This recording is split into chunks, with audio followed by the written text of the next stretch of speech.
이 담배값 논란은 해가 바뀐 지 2달이 지나면서도 이렇게 여전히 뜨겁습니다. 정치권이 저가 담배 얘기를 꺼내면서 다시 불이 붙은 면도 있는데요. 저가 담배 얘기 중에 나온 것이 봉초였습니다. 그런데 과연 정부가 주장해온 국민 건강 증진과 맞는 얘기인가?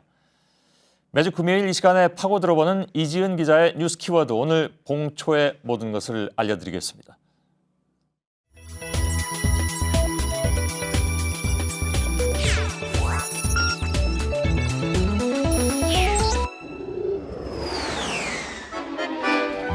서울 동묘 인근에 있는 한 골동품 가게입니다. 30여 년 전에 사라져 이름도 생소한 봉초가 있다고 해서 찾아와 봤습니다.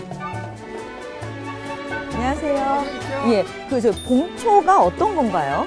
봉초, 국년초, 학.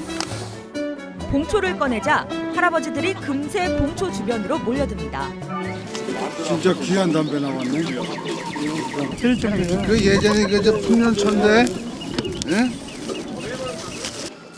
이게 많은 방식이 두 손으로 이렇게 양쪽 손가락하고 같이 갖고 이렇게. 뭔가 두꺼워. 제일 구우쳐야 돼, 굴을 갖다. 아이고 안돼, 담배가루 다 이미 다 들어가서. 최근 이 작은 봉초가 큰 파장을 낳았습니다. 담배 가격이 2,000원 오르자 저소득층의 부담이 늘어난 건데요. 그러자 정치권에선 이 값싼 봉초를 부활시켜 그들의 부담을 줄여주자는 논리를 폈기 때문입니다. 광해군 때 일본에서 처음 들어온 담배는 곧 민생 속으로 빠르게 확산됐습니다. 담배를 피우기 위해선 담뱃대, 재떨이, 부싯돌, 쌈지 이렇게 4개가 있어야 했는데 문방사후의 빗대 이견사후라고 부르기도 했습니다. 조선시대에는 이 농민들이 자유롭게 담배를 경작할 수 있었지만 일제시대 때는 그러지 못했습니다. 조선총독부가 전매제도를 도입하면서 이런 형태의 봉초가 만들어지기 시작했는데요. 전쟁에 필요한 비용을 봉초에서 거둔 세금으로 쓰겠다는 것이었습니다. 네, 그러면서 이 같은 경고문도 내걸었습니다. 전매령 준수는 국민의 의무다라면서 입담배의 한 대는, 그러니까 집에서 만들어 피는 담배는 일생의 수치라는 내용들이었습니다. 광복 이후에도 봉초는 여전히 민초의 담배였습니다.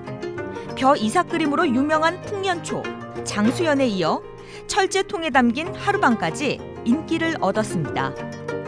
하지만 수지가 맞지 않다는 이유로 1988년 봉초는 역사 속으로 사라집니다.